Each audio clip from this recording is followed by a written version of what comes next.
Čaute, toto je séria videí ako reakcia na moje články, ktoré som písal asi od roku 2012. Trošku som teraz prestal písať, rád by som sa vrátil k jednotlivým článkom a rozobral, čomu som veril a čomu verím dnes.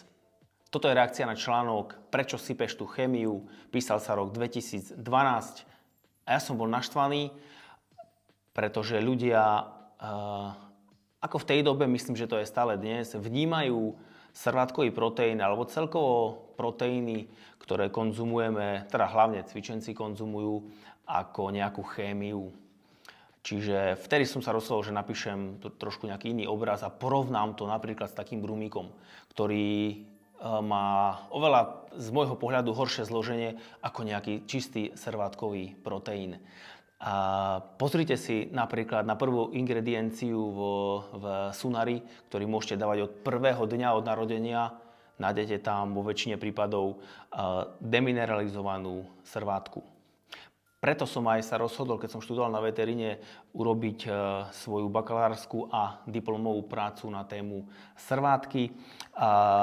Tam som sa práve okrem iného zaoberal aj vlastnosťami srvátky vplyvajúcimi na zdravie človeka. Čiže rozoberal som jednotlivé bielkovinové frakcie, kde nám veda práve ukazuje, že môžu byť prospešné pre zdravie. Čiže ako hypotenzné peptidy, protirakovinové schopnosti, imunomodulačné vlastnosti, schopnosti viazania minerálov, antimikrobiálne schopnosti, antibakteriálne účinky, antivirálne účinky, gastrointestinálne účinky a tak ďalej.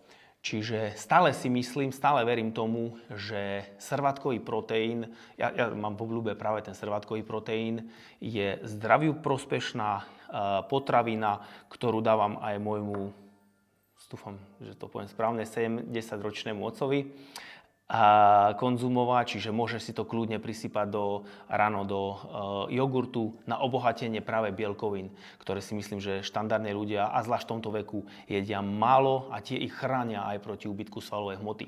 Čiže ja som aj tak uzatvoril vlastne moju diplomovku, že si myslím, že srvátkový proteín je zdraviu prospešná potravina, alebo doplnok výživy, ktorú si môžeme zobrať so sebou na cesty, ktorá nám vie doplniť nejaké jedlo, kde máme nedostatok bielkovín. Mnoho ľudí sa ma pýta, ale že z akého zdroja, od koho, z aké značky kupovať si proteín. Tak to bolo práve aj cieľom mojej diplomovej práce, kde som sa snažil porovnať fyzikálno-chemické vlastnosti rôznych zdrojov srvátkového proteínu, či to bola amalka, alebo to bol proteín jednej nemenovanej značky, povedzme nebiopôvodu, alebo to bol proteín, ktorý som sa snažil vybrať, a aby tá pôvodná surovina bola, teda to mlieko, aby bolo od kravičiek, ktoré sa reálne aj pásli niekde vonku, niekde na zeleno.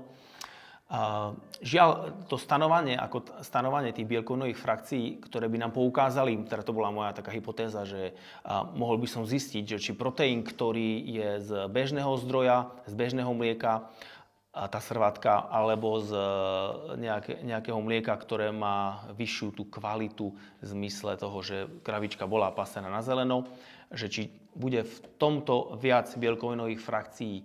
Žiaľ, mne sa to nepodarilo kvantifikovať, vedel som to iba kvalitatívne dokázať, to znamená, že áno, sú tam tie machule na elektroforeze, ktoré nám dokazujú prítomnosť práve tých jednotlivých bielkovinových frakcií. Čiže aké je moje odporúčanie?